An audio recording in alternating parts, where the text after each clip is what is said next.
नमस्कार दोस्तों, मैं देवेश शुक्ला आप सभी का स्वागत करता हूं आपके अपने यूट्यूब चैनल पर। मेरे प्यारे दोस्त, आज हम चर्चा करने वाले हैं एमए थर्ड सेमेस्टर के शिक्षा शास्त्र के पेपर नंबर 3 के ऊपर। ठीक है, बात करते हैं पेपर नंबर 3 का नाम।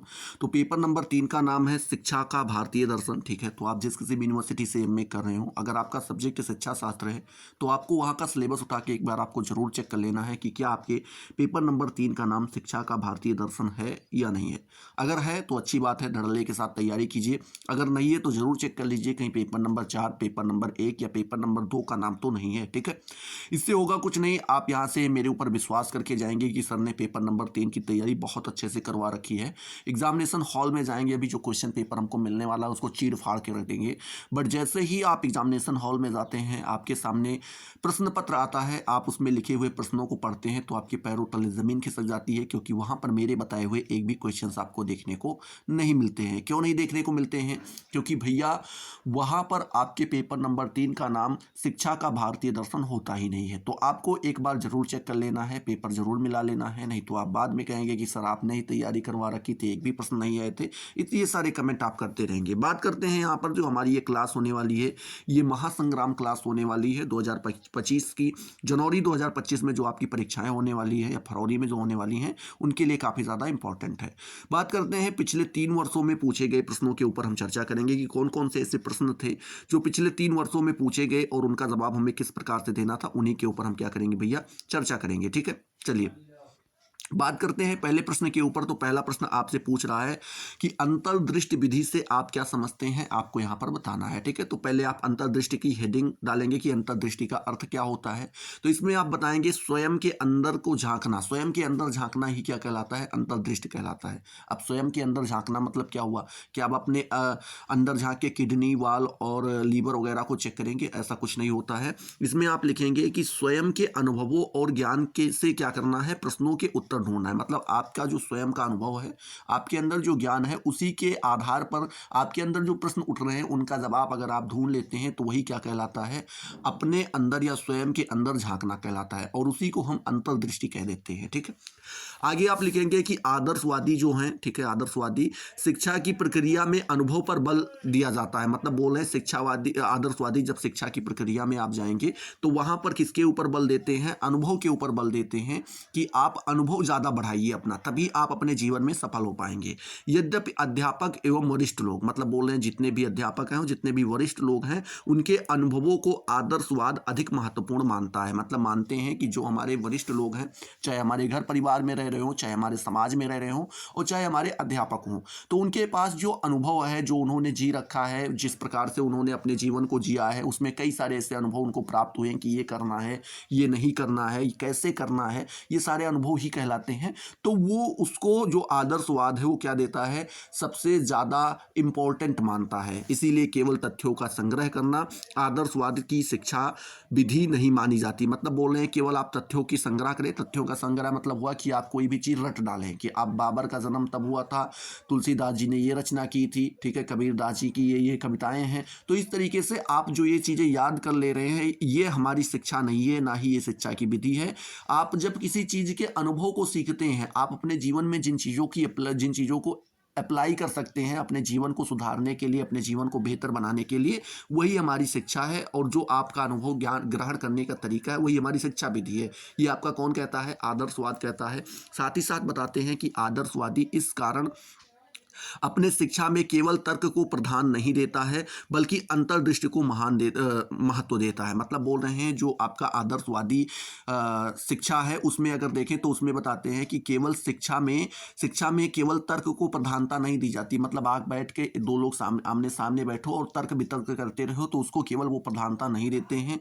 ये मानते क्या है कि जब आपके अंदर अंतर्दृष्टि का जन्म हो जाएगा, आपका अंतर्दृष्टि बहुत अच्छा हो जाएगा, मतलब स्वयं के अंदर से प्रश्नों को ढूंढ लेने लगेंगे, तो वही आपका क्या है, सबसे ज्यादा बेहतर है। ठीक है, साथ ही साथ बताते हैं और प्रत्येक शिक्षक को बालक को अंतर्दृष्टि के द्वारा ज्ञान प्राप्ति में सहायता करनी चाहिए। मतलब बोल रहे हैं जितने भी टीचर हैं स्कूल में, कॉलेज में, जहां भी हैं, तो उनको क्या करना चाहिए कि बालक अपनी अंतर्दृष्टि के कारण, अपने ज्ञान के द्वारा वो अपनी स्वयं की सहायता खुद करने लगे, और उसमें सहायता उनकी कौन करे? टीचर करे। तो यही क्या कहलाती है? वास्तविक शिक्षा कहलाती है। अतः ज्ञान की खोज में अंतर्दृष्टि एक महत्वपूर्ण महत्वपूर्ण विधि है। मतलब बोल रहे हैं जब कभी भी आप ज्ञान की खोज में जाएंगे तो उसके लिए सबसे ज़्यादा इंपॉर्टेंट क्या हो जाएगा, अंतर्दृष्टि हो जाएगा। अंतर्दृष्टि के द्वारा ही महात्मा बुद्ध को जो है ज्ञान प्राप्त हुआ था और वो आज देख रहे हो ना पूजनीय है सभी के लिए। ठीक है, चलिए अगला प्रश्न बात करते हैं। अगला प्रश्न पूछ रहा है सांख्य दर्शन और योग दर्शन परस्पर किस प्रकार संबंधित है। मतलब आपको बताना है सांख्य दर्शन जो कि हमारा सबसे पुराना दर्शन कहलाता है और साथ ही साथ योग दर्शन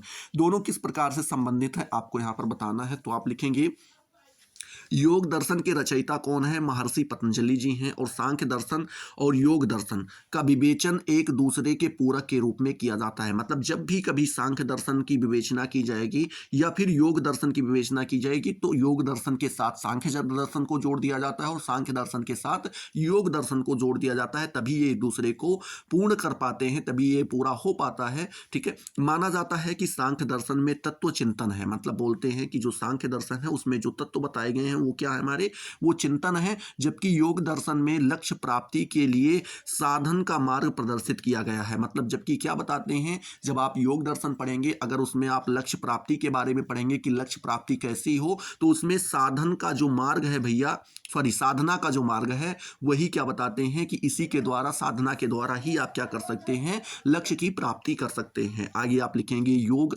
आत्मदर्शन का साधन है। मतलब बोलते हैं जब आप योग पढ़ेंगे तो योग दर्शन में ये बताता है कि जब आप आत्मदर्शन मतलब खुद के अंदर झांकना चाहते हैं, अपने अंदर अपने आप को पहचानना चाहते हैं तो उसका सबसे बड़ा साधन कौन सा हमारा हो जाता है, तो वो हमारा हो जाता है योग। ठीक है, जिससे जीव और ब्रह्म का मिलना होता है। जिससे क्या होता है, जो हम सबसे जैसे लोग हम आप जो पढ़ रहे हैं क्या है, एक जीव है और हमारे ऊपर एक शक्ति है, महाशक्ति है जिसको हम ब्रह्म कहते हैं या पार ब्रह्म कहते हैं। तो ब्रह्म और जीव का मिलन तभी हो पाता है किसके माध्यम से, तो वह योग के माध्यम से हो पाता है और अंतिम लक्ष्य की प्राप्ति होती है और योग के माध्यम से ही हम अपने अंतिम लक्ष्य की प्राप्ति कर पाते हैं।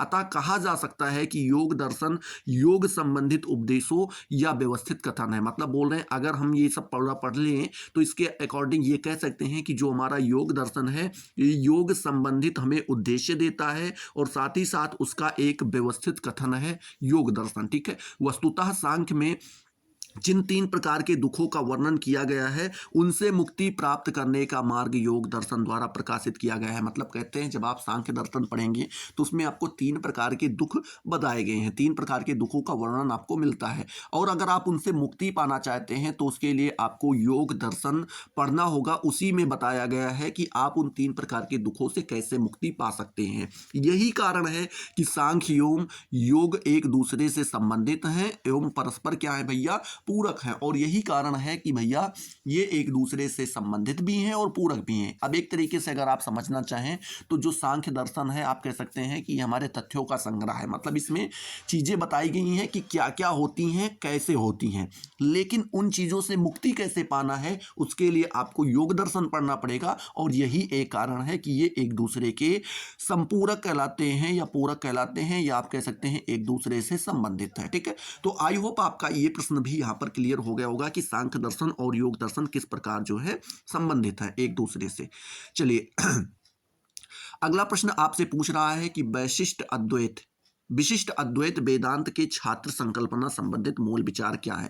मतलब बोल रहे हैं जब आप विशिष्ट अद्वैत पढ़ेंगे तो अब विशिष्ट अद्वैत वेदांत जब आप पढ़ेंगे भैया तो उसमें छात्र को किस प्रकार से जो है कल्पना की गई, छात्र की किस प्रकार की कल्पना की गई है कि छात्र किस प्रकार होना चाहिए। तो यहाँ पर बोलते हैं कि प्रत्येक छात्र का स्वतंत्र अस्तित्व होना चाहिए, ये पहली इनकी संकल्पना है। दूसरी बताते हैं प्रत्येक छात्र का व्यक्तित्व गरिमामय, ठीक है, क्या बोल रहे हैं, प्रत्येक छात्र का व्यक्तित्व गरिमामय और अद्वितीय है। मतलब बोल रहे हैं जितने भी छात्र हैं उनका व्यक्तित्व, पर्सनालिटी उनकी कैसी है, गरिमामयी है और साथ ही साथ अद्वितीय। अद्वितीय का मतलब ये हुआ कि उसके जैसा दूसरा कोई नहीं है। ठीक है, तीसरा बताते हैं व्यक्ति समष्टि से ऊपर है क्योंकि समष्टि व्यक्ति का ही प्रतिमान रूप है। मतलब बोलते हैं समष्टि क्या होती है, ये व्यक्ति का प्रतिमान रूप होती है, तो इसीलिए व्यक्ति जो है ये समष्टि से ऊपर होता है, समष्टि से ऊपर होता है। ठीक है, आगे आप लिखेंगे चौथा नंबर की प्रत्येक छात्र की स्वतंत्रता इच्छा शक्ति है। प्रत्येक छात्र की स्वतंत्रता क्या है भैया, इच्छा शक्ति है जिसकी रक्षा करनी चाहिए और हमें उसके इच्छा शक्ति की रक्षा करनी चाहिए। ठीक है, ये जो है बताते हैं किसमें, विशिष्ट अद्वैत वेदांत के अंतर्गत छात्रों के बारे में बताया जाता है। पांचवा बताते हैं सभी छात्र समान हैं, जितने भी छात्र हैं वो समान हैं, चाहे वे किसी जाति के हों, चाहे किसी धर्म के हों या फिर किसी वर्ण के हों। अतः संकीर्णता के आधार पर किसी छात्र पर भेदभाव अनुचित है। मतलब बोल रहे हैं अगर आप जाति, धर्म और वर्ण के आधार पर जो है किसी छात्र के साथ भेदभाव करते हैं तो ये आपके लिए क्या है, अनुचित है। इसमें विशिष्ट अद्वैत वेदांत में ऐसा कोई नहीं बताया गया है कि जाति के आधार पर, धर्म के आधार पर, लिंग के आधार पर या वर्ण के आधार पर उनके साथ आप भेदभाव करें। ठीक है, तो ये इस प्रकार से 5 यहाँ पर जो है संकल्पना बताई गई है, 5 संकल्पना बताई गई हैं जो छात्र के लिए है। ठीक है, किसमें? विशिष्ट अद्वैत नहीं, हाँ, विशिष्ट अद्वैत वेदांत में। ठीक है, तो इस प्रकार से आपको यहाँ पर बता देना रहेगा।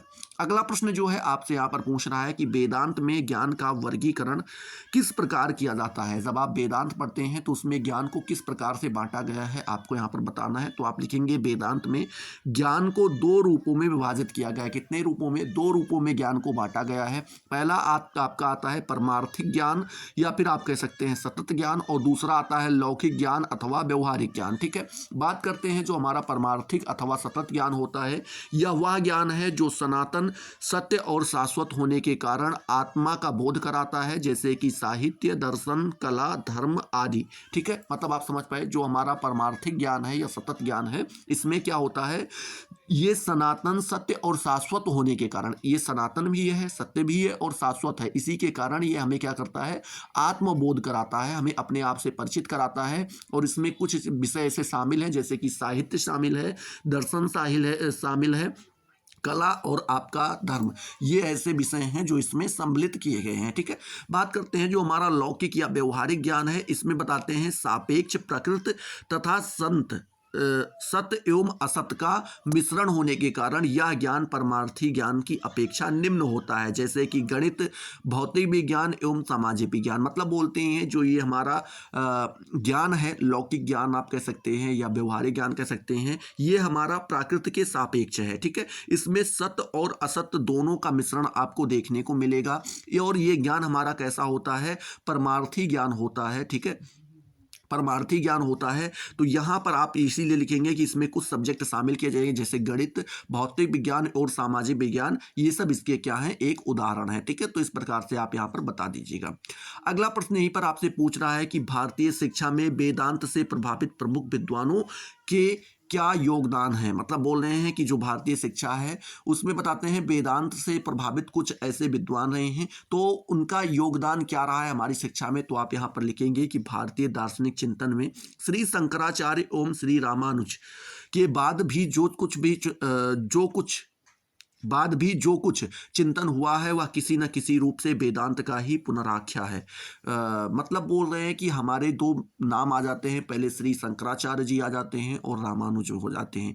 इनके बाद जो कुछ भी चिंतन हुआ है आप कह सकते हैं, ठीक है, वह सभी किसी न किसी प्रकार से किससे, वेदांत से ही संबंधित हैं। आधुनिक भारत के निर्माताओं में गांधी, टैगोर, विवेकानंद, श्री अरविंद आदि के नाम लिए जाते हैं। मतलब बोल रहे हैं जो हमारे आधुनिक भारत है जिसके निर्माता में, मतलब इसका निर्माण करने में कुछ लोगों का हाथ सबसे बड़ा रहा है, जिसमें से गांधी जी, टैगोर जी, ठीक है, विवेकानंद जी और साथ ही साथ अरविंद जी, और भी नाम ऐसे आ जाते हैं। ये सभी लोगों का मुख्य हाथ रहा है और यही बताते हैं। ठीक है, फिर लिखते हैं इन सभी का दर्शन किसी न किसी रूप से वेदांत दर्शन है। मतलब बोल रहे हैं इन सभी का अगर हम देखें तो इन सभी ने वेदांत दर्शन से ही या आप कह सकते हैं वेदांत दर्शन से ही ये सभी लोग प्रभावित रहे हैं।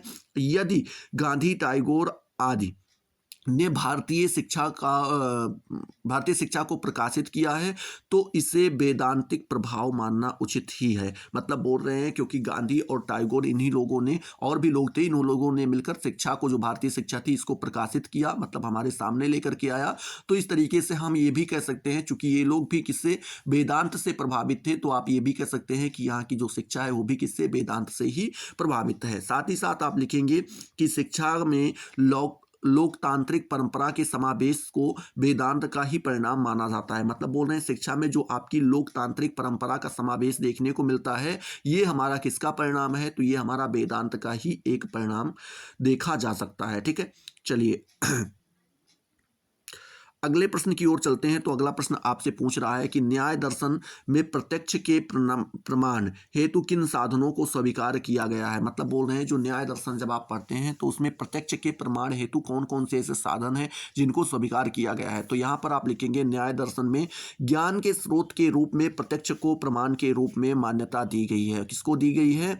ज्ञान के स्रोत को क्या कहा गया है? ज्ञान के स्रोत को ही प्रत्यक्ष को प्रमाण के रूप में मान्यता दी गई है। अतः यही कारण है कि न्याय दर्शन प्रत्यक्ष के निर्माण में श्रव्य दृश्य सामग्री के उपयोग पर बल देता है। और यही कारण क्या है, जो हमारा न्याय दर्शन है ये ऐसा मानता है कि अगर हमें ज्ञान का निर्माण करना है, ठीक है, ज्ञान का निर्माण करना है, एक ज्ञान हमें अपने अंदर एकत्रित करना है, तो उसके लिए हमें श्रव्य और दृश्य दो प्रकार की सामग्रियों का मतलब देख करके और सुन करके ही हम ज्ञान को हासिल कर सकते हैं। जैसे कि भौगोलिक परिस्थितियों का अवलोकन, सामाजिक परिस्थितियों का अवलोकन, नाटकीकरण, ठीक है, साथ ही साथ आपका स्थानीय स्थानों का परिभ्रमण आदि इसमें शामिल होते हैं। मतलब बोल रहे हैं जब आप भौगोलिक परिस्थितियों को का अवलोकन करते हैं, सामाजिक परिस्थितियों का अवलोकन करते हैं, या नाटकीकरण मतलब नाटक के द्वारा चीज़ों को देखते हैं, या स्थानीय स्थानों पर मतलब जो भी आपके स्थानीय स्थान है वहाँ पर आप परिभ्रमण करते हैं, लोगों से मिलते हैं,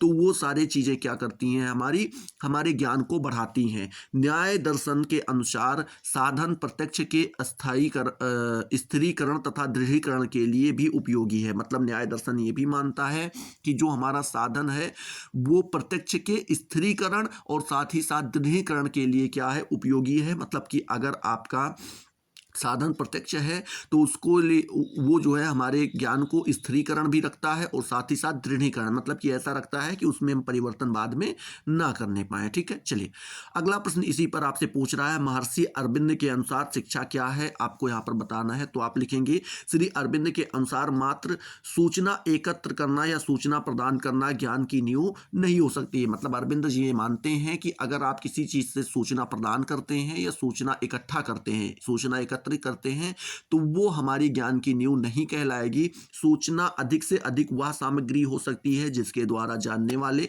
अपने ज्ञान की वृद्धि कर सकते हैं। मतलब बोल रहे हैं वह बिंदु है, मतलब बोल रहे हैं कि ये जो सूचना है ये ज़्यादा से ज़्यादा हम कह सकते हैं ऐसा बिंदु है या ऐसी सामग्री है जिसके द्वारा कोई भी व्यक्ति या जानने वाला अपने ज्ञान की वृद्धि कर सकता है। क्या कर सकता है? उसको बढ़ा सकता है। जहाँ से प्रारंभ किए जाए या नई खोजों को निकालना प्रारंभ किया जाए।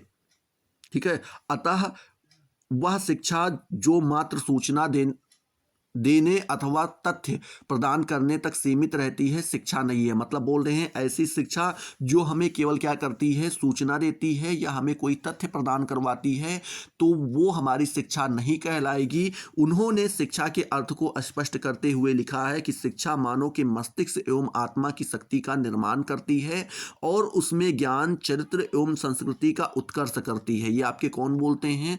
महर्षि अरविंद जी बोलते हैं। ठीक है, तो ये आपको यहाँ पर ये कोटेशन जरूर लिख देना रहेगा। ठीक है, कोटेशन दो चार आप याद कर लीजिए, अगर क्वेश्चंस में पूछे जाते हैं, अगर आप कोटेशंस को लिख देते हैं कि ये गांधी जी ने कहा था, ये टैगोर जी ने, या अरविंद जी ने कहा था, तो इससे आपका जो है जो आंसर देने का वो होगा, वो वेटेज थोड़ा भारी हो जाएगा, एक तरीके से थोड़ा अच्छा लगने लगेगा और नंबर आप बेहतर से बेहतर पाएंगे। ठीक है, अगला प्रश्न यहीं पर आपसे पूछ रहा है कि वेदांत दर्शन को कितने भागों में विभाजित किया जा सकता है। तो आप लिखेंगे वेदांत दर्शन को दो भागों में बांटा जा सकता है। पहला आपका आता है अद्वैत वेदांत और दूसरा आपका आ जाता है भैया विशिष्ट अद्वैत वेदांत। ठीक है, बात करते हैं अद्वैत वेदांत के बारे में। तो वेदांत की अद्वैत वेदांत शाखा के आदि प्रवर्तक कौन है हमारे भैया? शंकराचार्य जी हैं। कौन है? वेदांत के अद्वैत वेदांत के प्रवर्तक कौन है? शंकराचार्य जी को माना जाता है। उनके बाद जो कुछ भी लिखा गया है वह सब वेदांत की शाखा है। मतलब उनके बाद जो कुछ भी लिखा गया वो सब क्या है?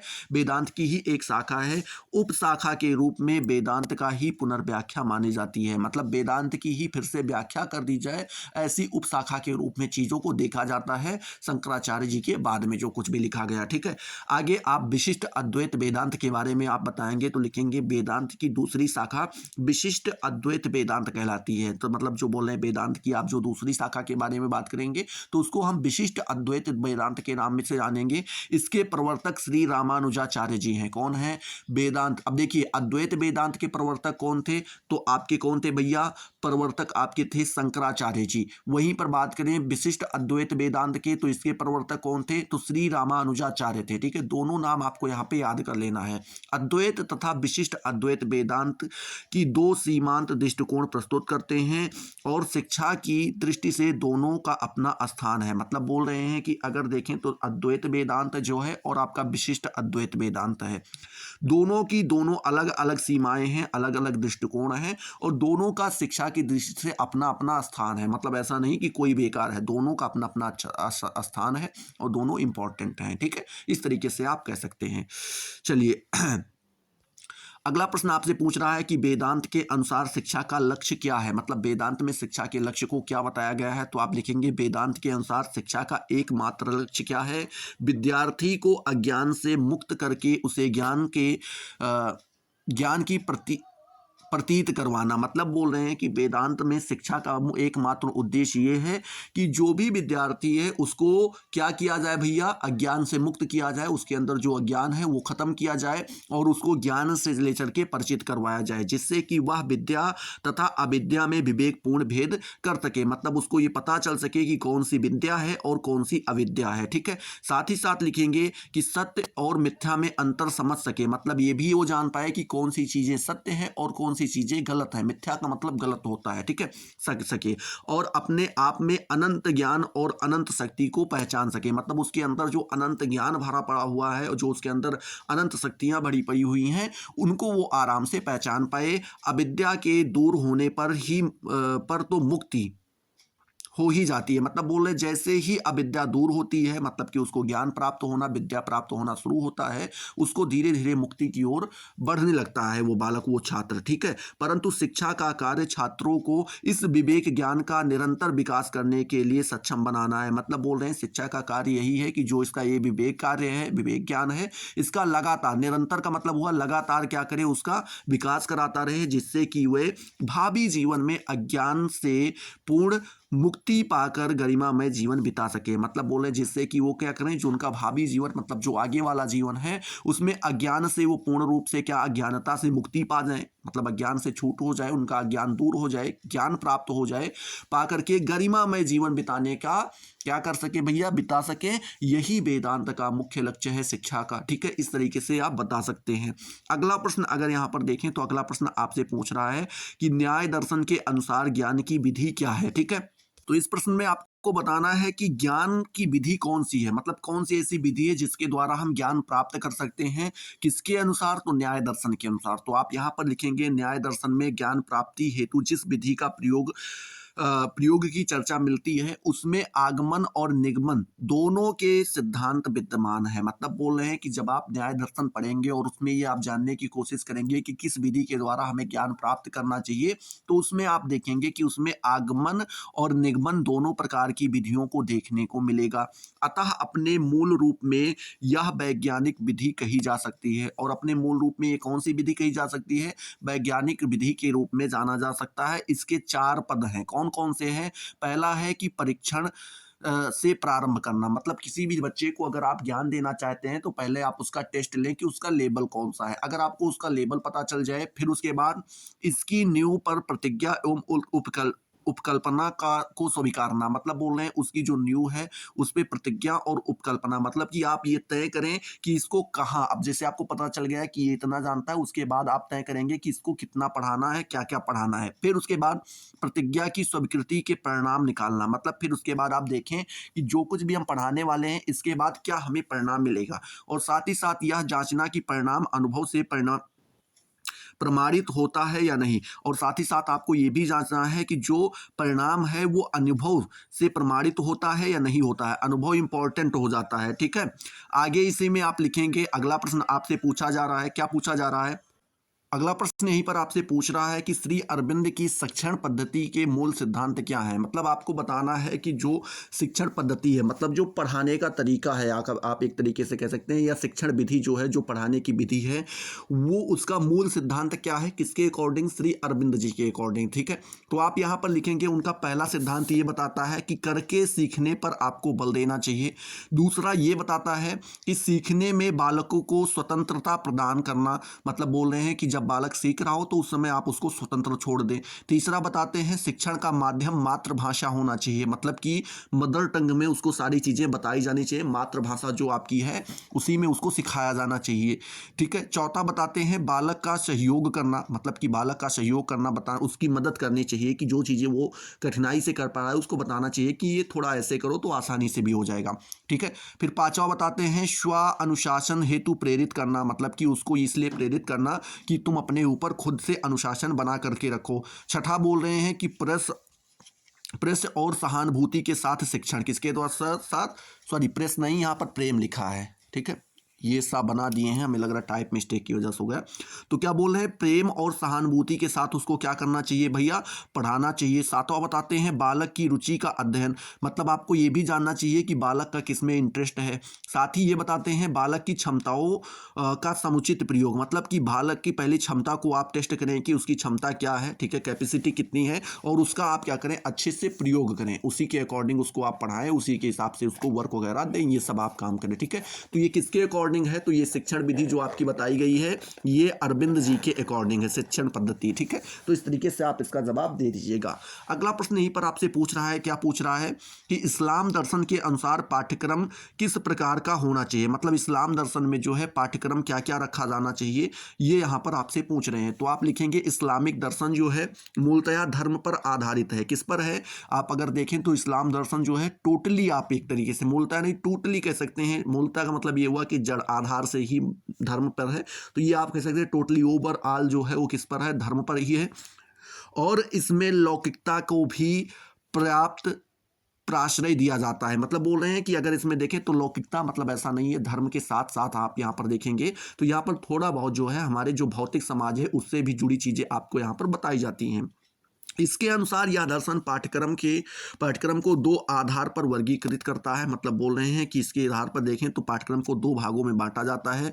पहला आपका आता है लौकिक पाठ्यक्रम और दूसरा आपका आता है धार्मिक पाठ्यक्रम। ठीक है, लौकिक पाठ्यक्रम में बताते हैं कि लौकिक पाठचर्या में अरबी तथा फारसी भाषाएं एवं उनके साहित्य, अंक गणित, ज्यामिति, इतिहास, भूगोल, अर्थशास्त्र, राजनीति शास्त्र, नीति शास्त्र, ठीक है, उसके बाद ज्योतिष शास्त्र, इस्लामी कानून, यूनानी चिकित्सा और विभिन्न कला कौशलों एवं व्यवसायों की शिक्षा को स्थान दिया गया है। मतलब बोल रहे हैं कि जब आप लौकिक पाठ्यक्रम में जाएंगे तो यहाँ पर आपको अरबी फारसी भाषा को सीखना होगा, साथ ही साथ उनके साहित्य को, उनके साहित्य को सीखना होगा, अंक गणित को बताते हैं, ज्यामिति को, इतिहास को, भूगोल को, अर्थशास्त्र को, राजनीति शास्त्र को, नीति शास्त्र को, ज्योतिष शास्त्र को और इस्लामी कानून के साथ साथ आपको क्या करना होता है, यूनानी चिकित्सा, और आखिरी में आपको विभिन्न कलाओं एवं कौशलों का या फिर कह सकते हैं व्यवसायों की भी शिक्षा आपको यहाँ पर लौकिक शिक्षा के या लौकिक पाठ्यक्रम के अंतर्गत दी जाती है।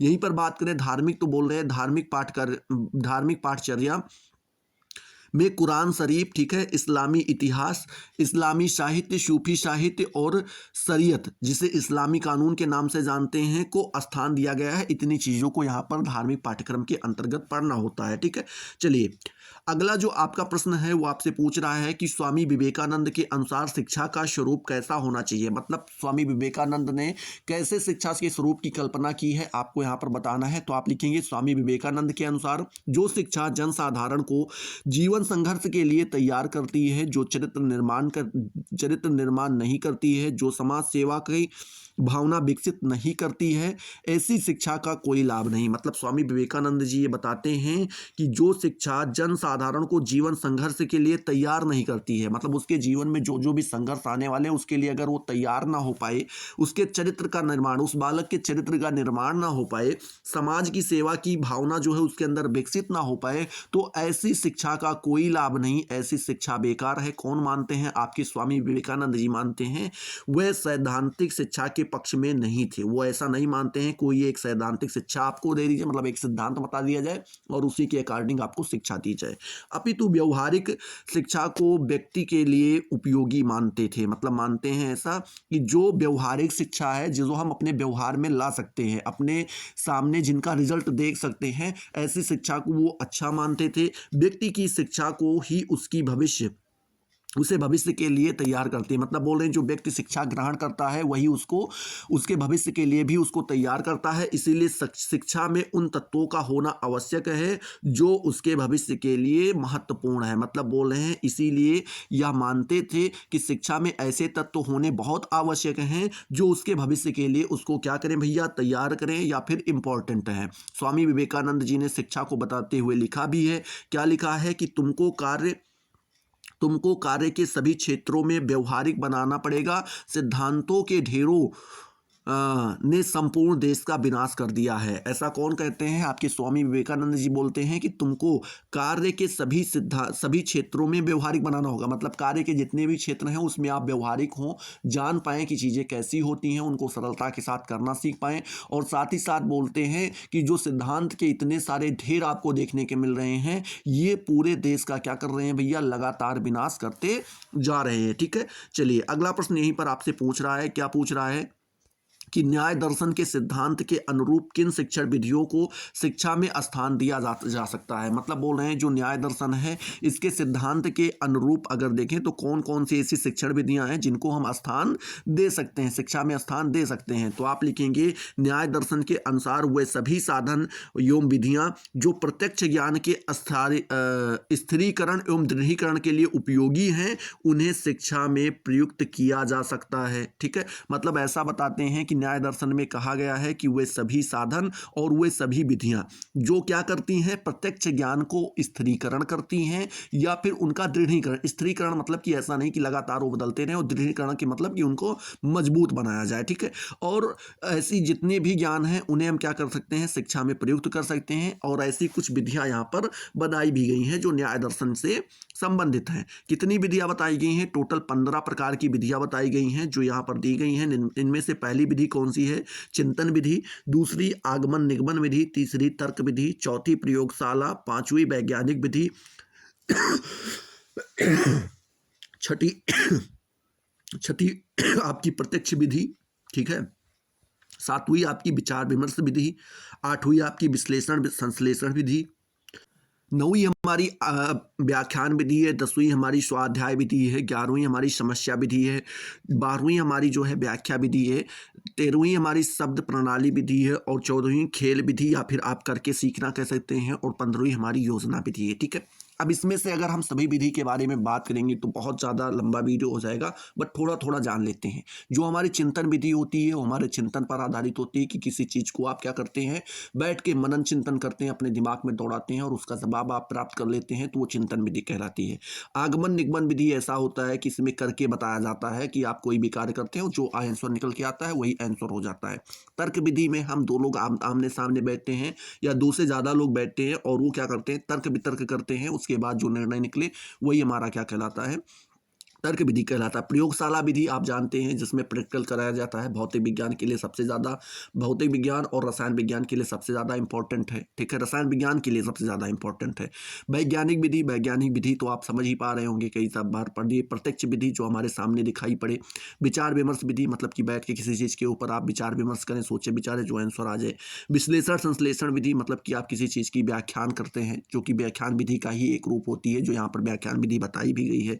फिर स्वाध्याय विधि मतलब आप खुद बैठ करके किसी चीज़ को पढ़ रहे हैं। समस्या विधि मतलब समस्या को आप टारगेट करके किसी चीज़ को पढ़ रहे हैं। ठीक है, उसके बाद आपकी कौन सी आती है, व्याख्या विधि, जो कि व्याख्यान की ही एक प्रणाली है। आप कोई भी टीचर आया वो बैठ करके खड़े होकर के क्या कर दे रहा है, बोलता चला जा रहा है, बस वही आपका काम हो गया। शब्द प्रणाली मतलब कि शब्दकोशों के अकॉर्डिंग हम पढ़ाई करते हैं। खेल विधि में बच्चों को खेल कर या करके सीखना सिखाते हैं। और योजना विधि में कोई एक योजना बनाई जाती है, उसी के अकॉर्डिंग हम क्या करते हैं, ज्ञान को हासिल करते हैं। ठीक है, तो इस प्रकार से आप इसका जवाब दे दीजिएगा। अगला प्रश्न इसी पर पूछ रहा है कि इस्लामी दर्शन की सामान्य विशेषताएं क्या हैं, आपको यहाँ पर बताना है। तो सबसे पहली विशेषता ये है कि ये जो इस्लामी दर्शन है वो अद्वैतवादी है। कौन सा है? अद्वैतवादी है, इसके जैसा दूसरा नहीं है। दूसरी विशेषता ये है कि इस्लामी दर्शन निराकार ईश्वर, खुदा पर विश्वास करता है। मतलब ऐसे ईश्वर के ऊपर विश्वास करता है जिसका कोई आकार ही नहीं है। ठीक है, मतलब कोई रूप ही नहीं है जिसको ये लोग खुदा कहते हैं। तीसरा आपका यहाँ पर तीसरी विशेषता ये है कि स्वर्ग नर्क पाप पुण्य को इस्लाम दर्शन मानता है। मतलब वो ऐसा मानता है कि स्वर्ग है, नर्क है, पाप है, पुण्य है, इन सभी को जो है इस्लाम दर्शन मानता है। चौथा बताते हैं, इस्लाम दर्शन पाक व साफ आचरण पर बल देता है। वो ऐसा मानता है कि पाक और साफ आचरण होना चाहिए, तभी आप इस्लाम दर्शन या इस्लाम धर्म के काबिल हैं। फिर पांचवा आपका बताता है इस्लामी दर्शन कर्मवादी दृष्टिकोण रखता है। कौन सा रखता है? कर्मवादी। जब कर्म करोगे तभी आपको मिलेगा, नहीं करोगे तो आपको नहीं मिलेगा। छठा बताते हैं इस्लामी दर्शन अनुशासनवादी परंपरा को मानता है। वो ऐसा मानता है कि अगर कोई भी चीज़ अनुशासन में न रखी जाए तो वो बिगड़ जाएगी, ठीक है, तो इसलिए अनुशासन पर वो ज़्यादा बल देते हैं। सातवां बताते हैं इस्लामी दर्शन में लौकिक सुखों को भी महत्व दिया जाता है। लौकिक सुख मतलब आप समझ रहे हैं ना, भौतिक संबंधित, जैसे कि गाड़ी में चलना या भोग विलास करना, ये सब जो है सुख, उसको इंपॉर्टेंस देता है आपका इस्लाम दर्शन, ठीक है। इसी में अगले प्रश्न के बारे में बात करें तो अगला प्रश्न पूछ रहा है टैगोर के शिक्षा दर्शन की प्रमुख विशेषताएं क्या हैं, आपको यहाँ पर बताना है।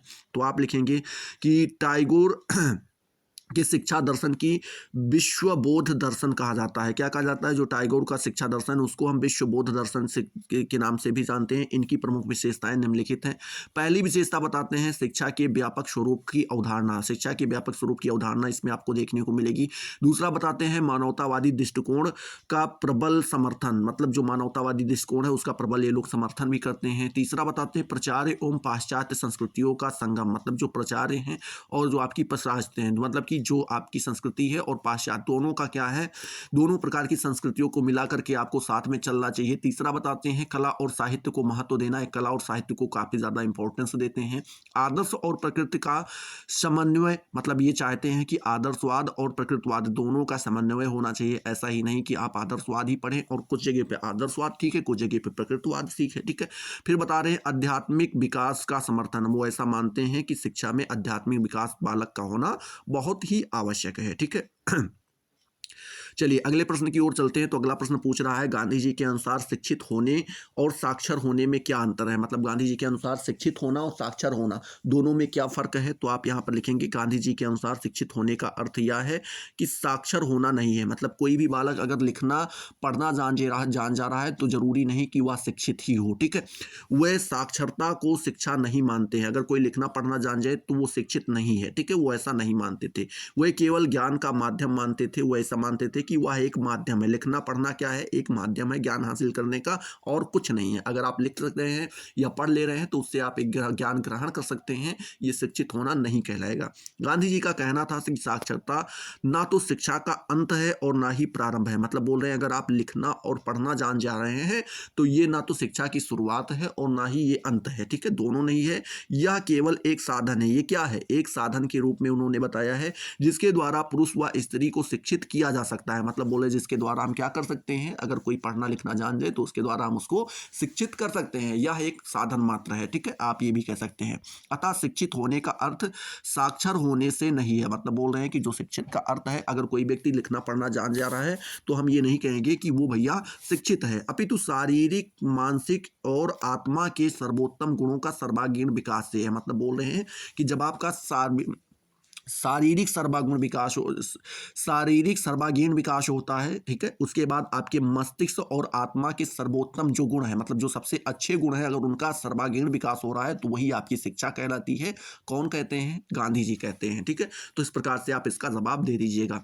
अगला प्रश्न यहीं पर आपसे पूछ रहा है, क्या पूछ रहा है कि रविंद्रनाथ टैगोर के शिक्षा दर्शन के 5 मूल आधार क्या हैं। मतलब रविंद्रनाथ टैगोर के शिक्षा दर्शन के 5 कौन कौन से मूल आधार हैं, आपको यहाँ पर बताने हैं। तो पहला मूल आधार बताते हुए लिखते हैं कि छात्रों को उत्तम वातावरण में शिक्षा प्रदान करनी चाहिए जिससे उनका वैचारिक विकास हो। मतलब बोल रहे हैं कि जो छात्र है उसको एक अच्छे वातावरण में बेस्ट एटमॉस्फेयर में उसको शिक्षा देनी चाहिए जिससे कि उसका जो वैचारिक विकास है वो बहुत अच्छे से हो पाए, ठीक है। दूसरा मूल आधार बताते हैं, ठीक है। टैगोर जी दूसरा मूल आधार बताते हुए लिखते हैं कि छात्रों को नगर की गंदगी और अनैतिकता से दूर प्रकृति के घनिष्ठ संपर्क में रख करके शिक्षा दी जानी चाहिए। मतलब बोल रहे हैं कि छात्रों को जिस शहर में रह रहे हैं, जिस नगर में रह रहे हैं, उसकी गंदगी और अनैतिकता से उसको दूर कर देना चाहिए। उसको क्या किसी प्रकृति में ले जा करके, मतलब दूर जंगल वगैरह में कहीं पे एक स्कूल बनाइए, ठीक है, और वहाँ पे एक प्रकृति के घनिष्ठ संपर्क में उसको शिक्षा देनी चाहिए। तीसरा बताते हैं शिक्षा राष्ट्रीय होनी चाहिए।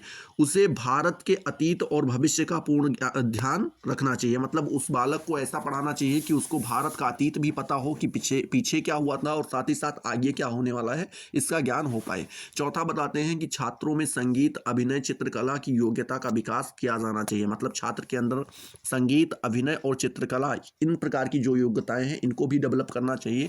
साथ ही साथ पांचवा बताते हैं कि छात्रों को भारतीय विचारधारा, भारतीय समाज की पृष्ठभूमि का ज्ञान, स्पष्ट ज्ञान प्रदान किया जाना चाहिए। ठीक है, तो इस प्रकार से आप ये पांचों जो है आधार बता दीजिएगा। अगला प्रश्न आपसे यहाँ पर पूछ रहा है कि महर्षि अरविंद की राष्ट्रीय शिक्षा का क्या अर्थ है। महर्षि अरविंद ने जो राष्ट्रीय शिक्षा के बारे में बताया है उसको आपको यहाँ पर बताना है। तो आप लिखेंगे राष्ट्रीय भावना जो है वह स्वभाव, विचार और आवश्यकता के अनुसार प्रदान की जाने वाली शिक्षा की राष्ट्रीय शिक्षा है। ठीक है, आगे आप लिखेंगे सच्ची राष्ट्रीय शिक्षा की नींव अपने ही विश्वासों, अपने मस्तिष्क और आत्मा के आधार पर डाली जाए। शिक्षा जिसकी खोज में हम लगे हैं वह भारतीय आत्मा, उसकी आवश्यकता, स्वभाव व संस्कृति की उपयुक्त शिक्षा है। केवल ऐसी शिक्षा नहीं है जो भूतकाल के प्रति आस्था रखती हो, बल्कि भारत के विकासमान, ठीक है, हाँ, विकासमान आत्मा के प्रति उनकी नींव की उसकी भावी आवश्यकता के प्रति उसकी आत्मोत्पत्ति, सहनता के प्रति उनकी शाश्वत आत्मा के प्रति आस्था रखती हो। ठीक है, उसी को राष्ट्रीय शिक्षा कहा जा सकता है। मतलब बोल रहे हैं कि महर्षि अरविंद जी बताते हैं कि आप अगर केवल भारत के अतीत के बारे में ही जान जाते हैं तो वो हमारी राष्ट्रीय शिक्षा नहीं कहलाएगी। हमें अतीत के साथ में उसके वर्तमान को भी और साथ ही साथ उसके भविष्य को भी हमें जानना बहुत ज़रूरी है कि उसके लिए भावी आवश्यकताएं कौन कौन सी है। मतलब हमारे अपने देश को बढ़ाने के लिए कौन कौन सी आवश्यकताएं हैं। ठीक है, और बहुत ऐसी सारी चीजें हैं जो हमें क्या करना चाहिए, ज्ञान प्राप्त करना चाहिए राष्ट्र से संबंधित, तभी हमें पता चलेगी भैया कि ये क्या है, राष्ट्रीय शिक्षा है। ठीक है, ये आपके कौन बताते हैं, महर्षि अरविंदो जी बताते हैं, अरविंद जी बताते हैं। ठीक है, अगला प्रश्न आपसे यहाँ पर पूछ रहा है, कौन सा पूछ रहा है, शिक्षा दर्शन की आधुनिक अवधारणा क्या है, आपको यहाँ पर बताना है। तो आप लिखेंगे शिक्षा दर्शन की आधुनिक अवधारणा के अंतर्गत आलोचनात्मक विश्लेषण पर विशेष बल दिया जाता है। किस पर भैया, आलोचनात्मक, मतलब कि किसी चीज की बुराई करके आप क्या करें, उसका विश्लेषण करें, तो उस पर विशेष बल देते हैं। आलोचना मतलब बुराई ही होता है। ठीक है, इसमें शिक्षा विषयक मान्यताओं, विचारधाराओं, ठीक है, और संशयों का अपेक्षित गहराई एवं सावधानी से विश्लेषण करना अभीष्ट लक्ष्य होता है। शैक्षिक कथनों के अंतर्निहित भाव या अर्थ का वास्तविक रूप से पालन पता लगाना आधुनिक शिक्षा दर्शन का प्रमुख मुद्दा है। मतलब ये बोलते हैं कि जो शैक्षिक कथन हैं उनके अंदर कौन कौन से भाव हैं, उनका क्या अर्थ है, उनका जब हम वास्तविक रूप से पता लगाते हैं तो वही हमारी वास्तविक शिक्षा दर्शन कहलाती है। इसीलिए इस प्रकार के दर्शन को विश्लेषणात्मक दर्शन का नाम भी दिया जाता है। और जो ये दर्शन है इसको हम किस नाम से संबोधित करते हैं, विश्लेषणात्मक दर्शन के नाम से संबोधित करते हैं। ध्यान देने की बात यह है कि दर्शन की इस अवधारणा में वैज्ञानिक विधि तथा तार्किक विधि दोनों का समन्वय होता है। मतलब बोलते हैं भैया कि यहाँ पर ध्यान देने की बात आप ये समझिए कि दर्शन की इस अवधारणा में भैया वैज्ञानिक और तार्किक दोनों प्रकार की विधियां आपको देखने को मिलेंगी। जिससे क्या होता है, मूलभूत विचारों और अवधारणाओं की व्याख्या एवं उनका स्पष्टीकरण हो सके। ठीक है, तो ये आपको यहाँ पर ध्यान में रखना है शिक्षा दर्शन की आधुनिक अवधारणा के बारे में। अगला प्रश्न आपसे यहाँ पर पूछ रहा है, क्या पूछ रहा है, भारतीय उपनिषदों के पंचकोश की अवधारणा क्या है, आपको यहाँ पर बताना है। ठीक है, भारतीय उपनिषद के पंचकोश की अवधारणा। तो आप लिखेंगे पंचकोश सृष्टि के विकास क्रम को प्रदर्शित करते हैं जो निम्नवत है। मतलब बोल रहे हैं पंचकोश सृष्टि के विकास को कुछ चीजें प्रदर्शित करती हैं जो यहाँ पर बताई गई है, जिसमें से पहला आता है अन्नमय कोश। ठीक है, इसमें क्या होता है, यह सबसे नीचे स्तर का कोश है। यह जड़ द्रव्य, ठीक है, जड़ द्रव्य भौतिक पदार्थ का स्तर है। ठीक है, दूसरा बताते हैं कौन सा, प्राणमय कोश। प्राणमय कोश में क्या है, यहाँ औचित्य एवं स्फुरण प्रारंभ होता है। क्या होता है, चैतन्य और स्फुरण। चैतन्य मतलब कि ये धीरे धीरे होश में आना शुरू होता है। यह वनस्पति जगत एवं प्राणी जगत का स्तर है। ये किसका है, प्राणी जगत और वनस्पति जगत का क्या है, स्तर है। दूसरा आता है मनोमय क्या आता है, मनोमय कोश, इसमें यह इंद्रिया संवेदन का स्तर है, यह ज्ञान सहज प्रवृत्त जन्य, यह पशु और मानव का सम्मिलित स्तर है। ठीक है, चौथा आपका आता है विज्ञानमय कोश, इसमें आप लिखेंगे यह बुद्धि तर्क विवेक और ज्ञान विज्ञान का स्तर है जो केवल मनुष्यों में है। ठीक है, पांचवा आपका आता है आनंदमय कोश, यह ब्रह्म के सत चित्त और आनंद का परम स्तर है। ये किसका है, ब्रह्म का जो सत्य है, चित्त है और आनंद है, इसका ये क्या है, एक परम स्तर है। ठीक है, अगला प्रश्न इसी पर आपसे पूछ रहा है, जैन दर्शन में ज्ञान का विभाजन किस रूप में किया गया है। तो आप लिखेंगे जैन दर्शन के अनुसार दो प्रकार का ज्ञान होता है, पहला होता है अपरोक्ष और दूसरा होता है परोक्ष। अपरोक्ष में होता है यह आत्मा सापेक्ष है, मतलब आत्मा के साथ चलता है, अर्थात यह ज्ञान जिसको आत्मा स्वयं जानता है, क्या करता है, आत्मा स्वयं जानता है और जिसके लिए आत्मा को इंद्रिय या मन रूपी माध्यम या उपकरण की आवश्यकता नहीं होती है। मतलब बोल रहे हैं कि ये ऐसा ज्ञान होता है जिसको आत्मा स्वयं जानता है और इसके लिए आत्मा को किसी इंद्रिय की या मन रूपी माध्यम की या किसी भी उपकरण की आवश्यकता नहीं होती है। अपरोक्ष ज्ञान के भी तीन भेद होते हैं, जिसमें पहला आता है अवधिज्ञान ज्ञान, दूसरा आता है मनः पर्याय ज्ञान और तीसरा आपका आता है केवल ज्ञान। ठीक है, तो ये तीन प्रकार का ज्ञान ये भी होता है। बात करते हैं परोक्ष ज्ञान के बारे में, तो आप लिखेंगे यह इंद्रिय मन सापेक्ष होता है। क्या होता है, इंद्रिय मन सापेक्ष होता है, अर्थात इस ज्ञान के लिए आत्मा को इंद्रिय, ठीक है, मन दोनों की आवश्यकता होती है, मन और इंद्रिय दोनों की आवश्यकता होती है। इन्हीं दोनों की सहायता ज्ञान प्राप्त कर सकते हैं। परोक्ष ज्ञान के दो भेद होते हैं, पहला मति ज्ञान और दूसरा आपका होता है इंद्रिय द्वारा अनुभूत ज्ञान। ठीक है, एवं श्रुति ज्ञान। ठीक है, जो हमारा मति ज्ञान होता है ये क्या होता है भैया, ये इंद्रिय द्वारा अनुभूत होता है। श्रुत ज्ञान जो होता है वो क्या होता है, आप वाक्यों द्वारा प्राप्त ज्ञान। आप्त वाक्य मतलब कि कोई भी वाक्य बोला गया उसको सुनकर अगर आप ज्ञान प्राप्त करते हैं तो वही आपका क्या कहलाता है, श्रुत ज्ञान कहलाता है। ठीक है, अब इसी में आपसे अगला प्रश्न पूछ रहा है, क्या पूछ रहा है भैया, कि बौद्ध शिक्षा दर्शन में देशाटन क्यों महत्वपूर्ण है। मतलब बोल रहे हैं जब आप बौद्ध शिक्षा दर्शन को पढ़ते हैं तो उसमें देशाटन को सबसे ज़्यादा इंपॉर्टेंस दी जाती है। क्यों दी जाती है आपको यहाँ पर बताना है। तो आप लिखेंगे इस विधि का प्रयोग मुख्य रूप से उपसतपदा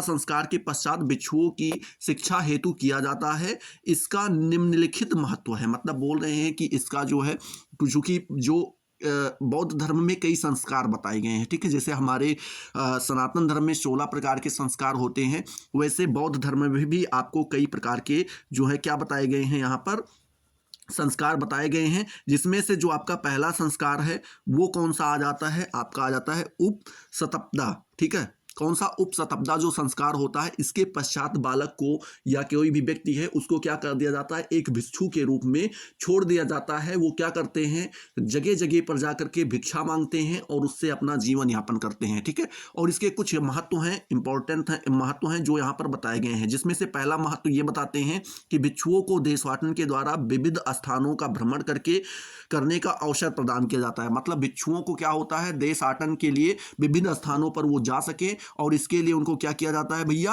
उनको यह अवसर प्रदान कराया जाता है। ठीक है, प्रदान कराया जाता है जिससे उन्हें वास्तविक जगत को देखने और जानने का अवसर प्राप्त हो, और जिससे उनको वास्तविक जगत देखने का और साथ ही साथ उनको समझने का और जानने का अवसर इनको आराम से प्राप्त हो जाए। दूसरी बात यहाँ पर ये बताते हैं, दूसरा कारण ये है कि जिससे मानव समाज और संस्कृति की वास्तविक स्थिति का बोध होता है। मतलब बोलते हैं कि इसके द्वारा हम क्या करते हैं, जो हमारा मानव समाज है उसके वास्तविक संस्कृति क्या है, वास्तविक स्थिति क्या है, इनसे भी वह भिक्षु क्या कर पाते हैं, परिचित हो पाते हैं। तीसरा बताते हैं यह विधि बौद्ध धर्म के प्रचार प्रसार का भी सशक्त माध्यम थी। मतलब बोल रहे हैं क्योंकि इसके माध्यम से क्या होता था, बौद्ध धर्म का जो है अच्छे से बढ़ चढ़ करके प्रचार प्रसार हो पाता था। ठीक है, क्या हो पाता था, प्रचार प्रसार हो पाता था। अगला प्रश्न यहीं पर आपसे पूछ रहे हैं, क्या पूछ रहे हैं, न्याय दर्शन द्वारा प्रदत्त ज्ञान प्राप्ति की विधि कौन सी है। ठीक है, न्याय दर्शन के द्वारा ज्ञान प्राप्त करने की सबसे बढ़िया विधि कौन सी है? तो आप यहाँ पर लिखेंगे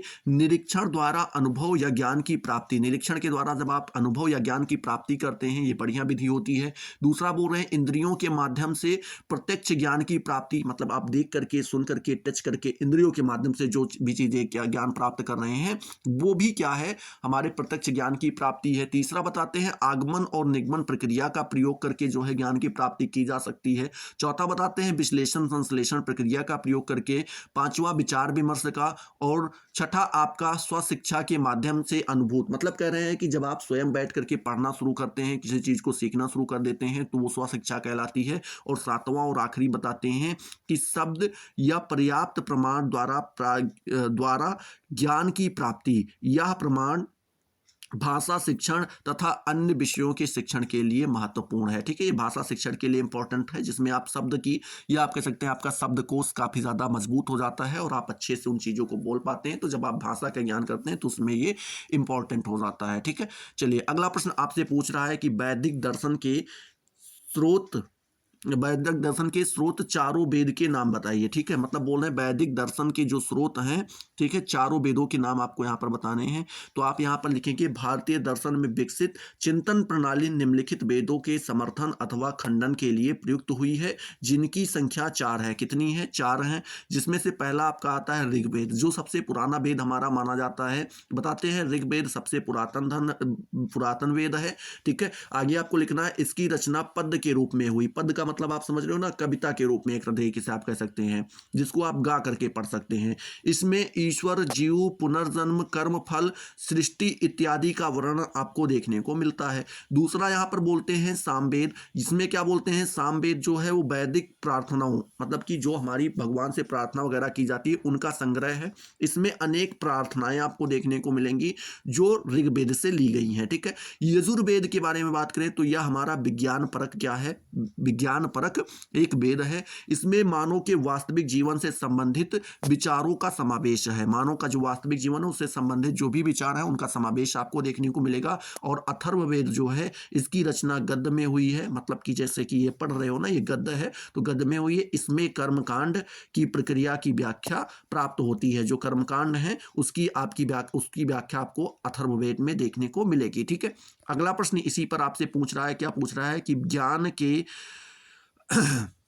प्रमाण के रूप में शब्द के कितने भेद हैं, मतलब बोल रहे हैं ज्ञान के प्रमाण के रूप में शब्द के कितने भेद हैं। तो आप लिखेंगे विषयगत दृष्टिकोण से शब्द प्रमाण के 2 भेद हैं। कितने हैं? 2 भेद हैं। पहला है दृष्टांत शब्द और दूसरा है अदृष्टांत शब्द। दृष्टांत शब्द के बारे में बात करें तो इसमें उन चीजों का ज्ञान होता है जिनका प्रत्यक्ष हो सके, मतलब कि ऐसे चीजों के बारे में हम ज्ञान प्राप्त करते हैं जो हमारे सामने आ सके, प्रत्यक्ष हो सके। उदाहरण के लिए देखी गई चीजों के संबंध में धर्म ग्रंथ के विवरण। ठीक है, मतलब बोल रहे हैं जो हम चीजें देख सकते हैं उनका जब हमें धर्म ग्रंथ में विवरण देखने को मिलता है। धर्म ग्रंथों में वर्षा के संबंध में बतलाए गए यज्ञों के विधान, मतलब बोल रहे हैं कि धर्म ग्रंथ में ये भी बताया गया था कि अगर आप ये यज्ञ करते हैं तो आपको वहां पर वर्षा देखने को मिलेगी। तो ऐसी चीजें हैं जो हम देख सकते हैं। ठीक है, इस तरीके से, तो उसको दृष्टांत कहते हैं, दृष्टांत शब्द कहते हैं। और दूसरा आपका आता है अदृष्टांत शब्द। अदृष्टांत शब्द में वे होते हैं जिसमें अदृश्य वस्तुओं का ज्ञान प्राप्त हो, मतलब अदृश्य वस्तु, जो चीजों को हम देख नहीं सकते हैं बट उनका ज्ञान हमें प्राप्त होता है, जैसे कि पाप पुण्य के संबंध में धर्म गुरुओं के वचन, ईश्वर जीव की नित्यता आदि के संबंध में धर्म ग्रंथ की बातें। ठीक है, तो ये सारी चीजें जो हैं आपकी आ जाती हैं अदृष्टांत में, क्योंकि हम इनको देख नहीं सकते हैं। अगला प्रश्न यहीं पर आपसे पूछ रहा है, क्या पूछ रहा है भैया कि विद्या और प्रज्ञा में क्या भेद है, आपको यहाँ पर बताना है। तो आप लिखेंगे, पहले हेडिंग डालेंगे विद्या और इसमें लिखेंगे किसी विषय का विशिष्ट ज्ञान जो शिक्षा के द्वारा उपार्जित या फिर प्राप्त किया जाता है उसे विद्या कहा जाता है। दूसरे अर्थ में कहें तो विद्या ज्ञान की एक विशिष्ट प्रकृति की सूचक है। ठीक है, प्रज्ञा की बात करें तो ये बोलते हैं बुद्धि का वह परिष्कृत परिष्कृत या विकसित रूप है जो व्यक्ति को अध्ययन, अभ्यास, निरीक्षण आदि के द्वारा प्राप्त होता है और जिससे मनुष्य किसी विषय या वस्तु के वास्तविक रूप को सहज में समझ लेता है। सहज में क्या कर लेता है भैया? समझ लेता है, उसे प्रज्ञा कहते हैं। इसे न्याय, बुद्धि अथवा विवेक की संज्ञा भी दी जाती है। ठीक है, तो इस प्रकार से आप जो है विद्या और प्रज्ञा दोनों के बारे में अंतर बता दीजिएगा। अगला प्रश्न आपसे यहाँ पर पूछ रहा है कि सर्वोदय के दर्शन में अनुशासन संबंधित मूल अभिधारणाएं क्या हैं, आपको यहाँ पर बताना है। तो आप लिखेंगे सर्वोदय दर्शन का अनुशासन निम्नांकित अभिधारणाओं पर आश्रित है, जिसमें से पहली अभिधारणा आपकी क्या दी गई है कि बालक जो है प्रकृति से बुरा नहीं होता है। मतलब कि बालक की जो प्रकृति होती है वो जन्मजात बुरी नहीं होती है। ठीक है, जन्मजात बुरी नहीं होती है, अपितु प्रकृति एवं सामाजिक वातावरण में उसे अच्छा या बुरा बनाते हैं। मतलब बोल रहे हैं कि जो हमारा सामाजिक वातावरण होता है उसमें हम क्या करते हैं, बालक को अच्छा या बुरा बनाते हैं। स्टार्टिंग में वो बेचारा बुरा नहीं होता है। ठीक है, दूसरा बताते हैं प्रकृति एवं सामाजिक वातावरण के अभ्यनुकूल द्वारा अनुशासन स्थापित किया जा सकता है। मतलब बोल रहे हैं प्रकृति एवं सामाजिक वातावरण में किसके? अभ्यानुकूल के द्वारा जो है, अभ्यानुकूल के द्वारा अनुशासन को हम क्या कर सकते हैं? स्थापित कर सकते हैं। ठीक है, तीसरा बताते हैं छात्रों के आचरण पर अध्यापक के चरित्र और आचरण का सबसे अधिक प्रभाव पड़ता है। मतलब बोल रहे हैं जो छात्रों के आचरण है उस पर जो अध्यापक का चरित्र होता है और उसका जो आचरण होता है अध्यापक का, उसके सबसे ज्यादा प्रभाव आपको छात्र के ऊपर देखने को मिलता है। ठीक है, यहीं पर चौथा बताते हैं, क्या बताते हैं? सदाचार का उल्लंघन शारीरिक रोगों के माध्यम से व्याधि है। मतलब बोल रहे हैं जो सदाचार है अगर आप उसका उल्लंघन करते हैं तो शारीरिक रोग के समान ही ये क्या है? खराब है। ठीक है, अतः व्याधि को मिटाने के लिए शिक्षक की सहानुभूति की आवश्यकता होती है, दंड की नहीं। और अगर आप इस व्याधि को मिटाना चाहते हैं, इस कष्ट को हटाना चाहते हैं तो उसके लिए आपको शिक्षक की सहानुभूति की आवश्यकता होगी, ना कि उसके दंड की। ठीक है, अगला प्रश्न यहीं पर आपसे पूछ रहा है कि महर्षि अरविंद के अनुसार बालक के भविष्य निर्माण में शिक्षक की क्या भूमिका है। मतलब बोल रहे हैं महर्षि अगर अरविंद के अनुसार देखें तो बालक का अगर हमें भविष्य का निर्माण करना है तो भैया उसमें जो है भविष्य के निर्माण में शिक्षक की क्या भूमिका होती है, यही आपको यहाँ पर बताना है। तो आप लिखेंगे कि श्री अरविंद के अनुसार शिक्षक राष्ट्रीय संस्कृति का चतुर्माली होता है। मतलब बोल रहे हैं जो शिक्षक होता है वो हमारी राष्ट्रीय संस्कृति का क्या होता है? एक चतुर का मतलब जान रहे हो ना? क्लेबर। ठीक है, क्लेबर माली होता है। यह बालकों के संस्कार की जड़ों में खाद देता है। ये जो बालक की संस्कार की जड़ होती है उसमें क्या करता है? ये खाद डालने का काम करता है और अपने श्रम से उन्हें सींच कर महाप्राण शक्तियां बनाता है। मतलब बोल रहे हैं और उसका जो श्रम है, जो उसकी मेहनत है, उससे वो सींच कर उसे एक महाप्राण शक्ति के रूप में निखारता है। उसका कार्य अपने आपको समझने में छात्रों की सहायता करना है। मतलब कि उसका कार्य केवल यही है कि छात्र अपने आप को समझ पाए, उसमें उसकी क्या करे? वो छात्रों की मदद करे। ठीक है, आगे बताते हैं कि उसका कार्य तथ्यों का प्रस्तुतिकरण नहीं है। मतलब बोलते हैं कि उसका कार्य ये नहीं है कि वो कोई भी तथ्य लेकर के आए और वो बच्चों के सामने रख दे, बोले इसको याद करो। ठीक है, तो इसका कार्य यह नहीं है कि और उसका कार्य मदद करना है, अपितु श्रेय पथ का मार्गदर्शन करना। मतलब कि उसके लिए कौन सा मार्ग सही है उसके लिए वो मार्गदर्शन करे। तथ्यात्मक जानकारी देने से शिक्षा नहीं हो जाती। मतलब बोल रहे अगर किसी चीज को आप किसी तथ्य के बारे में बताते हैं, कोई डेट के बारे में, कोई दिन के बारे में बताते हैं तो उसको हम शिक्षा नहीं कहेंगे। छात्रों की क्रियात्मक एवं संरचनात्मक शक्ति का विकास करके उसे लक्ष्य की ओर प्रेरित किया जाता है। मतलब बोल रहे जो छात्रों की क्रियात्मक या फिर कह सकते हैं रचनात्मक शक्ति होती है उसका जब आप विकास करते हैं तो उसके द्वारा ही हम क्या कर सकते हैं? लक्ष्य की ओर हमें प्राप्ति हो सकती है। अतः विद्यार्थी पर अपने विचारों को आरोपित करना शिक्षक के लिए उचित है। मतलब बोल रहे हैं कि जो विद्यार्थी पर अपने विचारों को आरोपित करना। अपना विचार जो है वो क्या बोलते हैं कि कोई भी टीचर है वो अपने विचार को अपने विद्यार्थी के ऊपर आरोपित, मतलब उसके ऊपर थोप नहीं सकता कि मैं ऐसा मानता हूं तुम भी ऐसा मानो।